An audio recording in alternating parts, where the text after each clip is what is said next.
मैंने पूछा क्यों रो रही हो, वजह क्या है? तो बिल्ली ने रोते हुए जवाब दिया कि एक तो मुझे मारा है, ऊपर से मेरा चूहा भी छीन लिया है।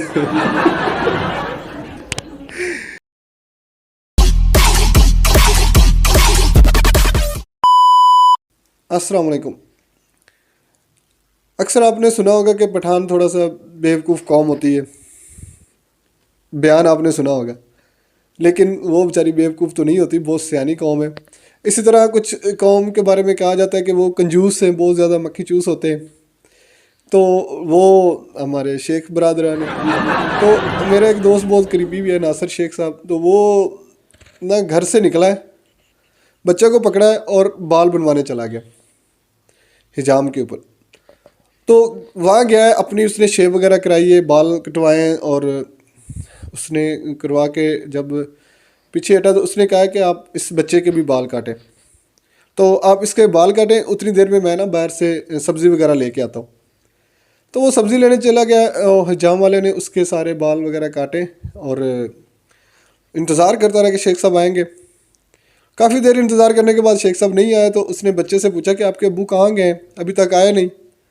तो बच्चा कहता मेरे तो वो अब्बू ही नहीं थे। तो कहता और कौन थे? कहता गली में मैं खेल रहा था, मुझे कहता आओ आपके फ्री बाल कटवाता हूँ। तो मुझे ला के यहाँ बिठा दिया। मेरे तो अब्बू ने मुझे मैं उनको जानता भी नहीं हूँ। तो शेख साहब को ढूंढने ना वो हिजाम वाला गया है और उनकी ना रास्ते में कहीं लड़ाई होगी। जब लड़ाई हुई है तो उनका केस चला गया अदालत के अंदर। अब अदालत में उन दोनों का ना केस चल रहा है, वकील बहस कर रहे हैं, ये शेख साहब ने नहीं ठीक किया, ये उसका वकील कह रहा है शेख साहब ने ठीक, मतलब जिस तरह उनके केस चलते। तो केस शेख साहब जीत जाते। अब शेख साहब केस जीत गए तो बाहर आए, तो उन्होंने 20 रुपये वकील को दिए।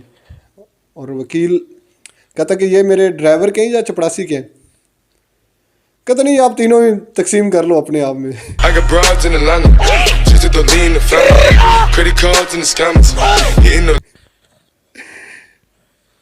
शेख साहब वहाँ से घर आ गए। घर आए तो मैंने जब सुना, मैंने कहा शेख साहब आ गए तो चलो उनको मुबारकबाद देते, केस जीत गए। तो मैं उनके घर गया हूँ, उनके घर से बिल्ली रोते हुए निकल रही थी। मैंने पूछा क्यों रो रही हो, वजह क्या है? तो बिल्ली ने रोते हुए जवाब दिया कि एक तो मुझे मारा है, ऊपर से मेरा चूहा भी छीन लिया है। मैंने कहा चले खैर है, मैं पूछता हूँ। तो शेख साहब का ना वो ब्रश करते थे दांतों में, तो ना उनका ब्रश थोड़ा सा ख़राब था। वो दुकानदार के पास गए, उनको कहते हैं कि मुझे ना मेरे ब्रश का ना जो था ना बाल वो टूट गया, तो मुझे नया ब्रश दे दे। तो दुकानदार कहता है एक बाल टूटने से क्या होता है, आप टेंशन ना लें। कहता वो आखिरी था जो टूट गया है।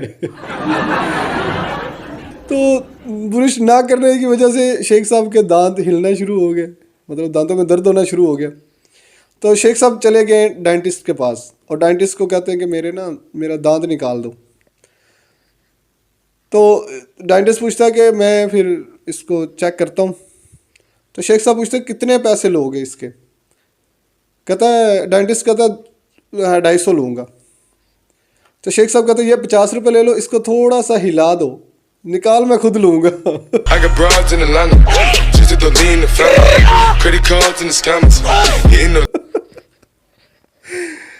मतलब शेख साहब ने हर जगह अपनी कंजूसी का सबूत दिया है कि हम कोई ऐसे वैसे नहीं है, हम सारी चीज़ें नाप तोल के रखते, ना कभी ऊपर जाने दिए ना कभी नीचे आने दिए। एक एक्यूरेसी के साथ हम चलते। तो ये थी आज हमारे शेख बरदरान की, और जस्ट जोक है, कोई ऐसा वैसा है, किसी के बारे में हमने बुरा नहीं कहा। तो अगर वीडियो आपको अच्छी लगी हो तो लाइक कर दें, चैनल को सब्सक्राइब कर दें, और हमें आपकी सपोर्ट की ज़रूरत है। तो मिलते हैं इंशाल्लाह नेक्स्ट वीडियो में। अल्लाह हाफिज़।